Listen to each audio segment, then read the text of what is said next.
Bismillahirrahmanirrahim. Assalamualaikum warahmatullahi wabarakatuh. Hari ini kami akan mengadakan satu perbincangan tentang isu pendidikan yang sering disebut-sebut ataupun diurut-urutkan dari bibir ke bibir oleh masyarakat sendiri. Jadi saya Muhammad Alif Hikmi bin Wan Zulfazli dari kelas BM3. Nama saya Muhammad Safi bin Muhammad Syuhaimi dari kelas Bahasa Melayu 3. Dan nama saya Muhammad Luqman bin Khairul dari kelas BM3. Dan nama saya Muhammad Amin Muhammad Abdul Fattah dari kelas BM3.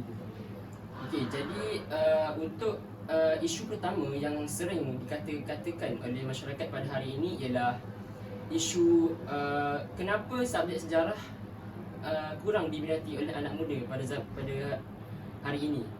Jadi pada pandangan saya ialah sejarah kurang diminati oleh anak muda kerana kaedah pengajaran guru itu sendiri. Kerana apa saya kata begitu? Kerana guru-guru apa yang saya dapati, guru-guru pada masa ini menggunakan teknik ceramah apabila mengadakan sesi pembelajaran sejarah di dalam kelas. Jadi sesi pembelajaran ini akan menjadi kurang diminati oleh murid-murid dan sesi kelas juga menjadi bosan. Betul tak? Betul. Saya setuju. Jadi sebagai guru kita hendaklah menjadi lebih kreatif dan inovatif untuk mengajar subjek sejarah ini kerana subjek sejarah ini merupakan subjek wajib lulus dalam SPM. Betul tak? Betul. Jadi apabila subjek sejarah ini tidak diajar menggunakan cara yang betul, peratusan murid-murid yang minat sejarah ini akan kurang dan masyarakat akan akan kurang sifat nasionalisme dalam diri mereka. Jadi jelaslah bahawa kaedah pembelajaran sejarah yang berkesan mampu untuk meningkatkan kesungguhan murid-murid untuk belajar sejarah ini. Jadi kita teruskan kepada isu yang kedua. Baiklah, saya setuju dengan pendapat Alif. Tetapi bagi pendapat saya pula mengenai isu pendidikan, saya berpendapat bahawa sebahagian para pelajar mungkin lepasan SPM mereka tak nak sambung pembelajaran. Mungkin mereka tak nak ke U, mereka tak nak ke tingkatan 6. Tapi saya tidak mendapatkan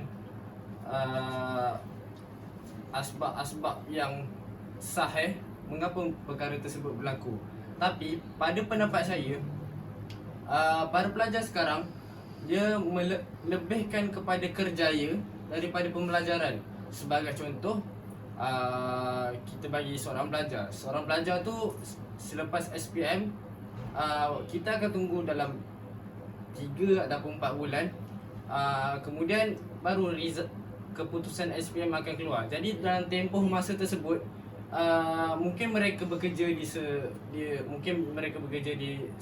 restoran ataupun di tempat kerja yang lain. Jadi mereka rasa tertarik. Jadi mereka bekerja, mereka dapat duit. Jadi kenapa mereka nak sambung belajar lagi? Ya.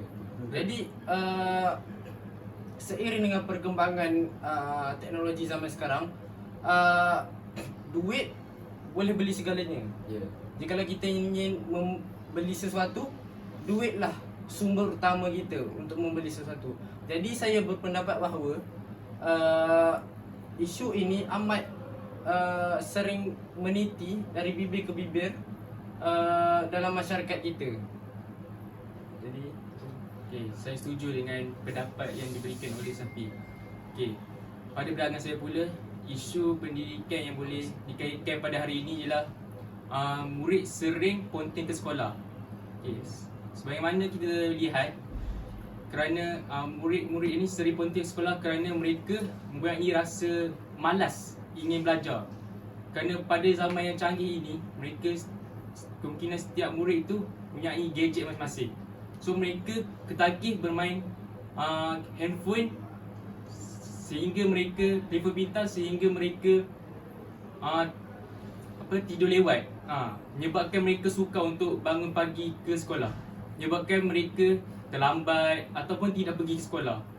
Okey, seterusnya didikan ibu bapa juga amat penting dalam membantu anak-anak mereka untuk untuk memupuk diri anak-anak mereka tu sering ke sekolah, kerana kadang-kadang ada yang kebanyakan ibu bapa ni dia terlalu manjakan anak-anak, dia terikut ingin hati apa lagi ikut sangat hati anak dia, kata nak sakit lah ni. Tapi terlalukan manja sebagai sebagai alasan je. Jadi ibu bapa perlu tegas dalam dalam mendidik anak-anak ni untuk supaya mereka belajar bersungguh, kerana belajar ni penting untuk masa hadapan mereka yang cerah. Okey. Itu saja daripada saya. Okay, saya setuju terhadap pendapat Lokman. Baiklah, isu pendidikan yang ingin saya kongsikan adalah isu beg berat di sekolah. Okay, pada era globalisasi yang moden ini, isu beg berat di sekolah telah menjadi buah mulut daripada meja parlimen hingga ke meja kopi. Okay, apa yang boleh saya katakan sekarang ni, bahawa isu beg berat ni perlu dititik beratkan oleh Kementerian Pendidikan Malaysia. Okay, hal ini kerana beg berat ini dapat memberikan kesan sampingan yang buruk terhadap murid-murid anak-anak kita. Sebagai contoh, beg berat ini dapat menyebabkan kita menjadi bantut, menyebabkan anak murid itu menjadi bantut, dan tulang-tulang mereka susah nak berkembang. Selain itu, beg berat ini menjadi antara punca masalah kanak-kanak untuk menjadi tinggi, disebabkan oleh beg berat. Seterusnya, apa yang boleh saya katakan terhadap isu beg berat ni, antara cara untuk kita menyelesaikan masalah isu beg berat di sekolah ni adalah dengan cara kita melakukan penjadualan waktu dengan baik. Contohnya, kita dalam satu hari tu kita meletakkan sama ada kurang daripada 3 subjek, iaitu subjek teras dan subjek elektif. Ini dapat menyebabkan anak-anak murid tidak membawa buku yang banyak ke sekolah. Seterusnya, antara alternatif yang lain, kita boleh juga menyediakan loker kepada anak-anak murid kita. Sekarang, pada masa sekarang, kita sebagai Kementerian Pendidikan Malaysia kurang menyediakan alternatif loker terhadap anak-anak murid. Hal ini kerana mereka tidak mengambil berat terhadap isu beg berat di sekolah ini. Oleh itu, kita sebagai selain itu, sebagai ibu bapa perlu memastikan anak-anak mereka membawa beg ke sekolah dengan cara yang betul, iaitu menyediakan beg yang berkualiti dan selesa untuk anak-anak mereka ketika bawa beg ke sekolah. Ataupun jika anak-anak mereka adalah anak perempuan, digalakkan untuk membawa beg beroda.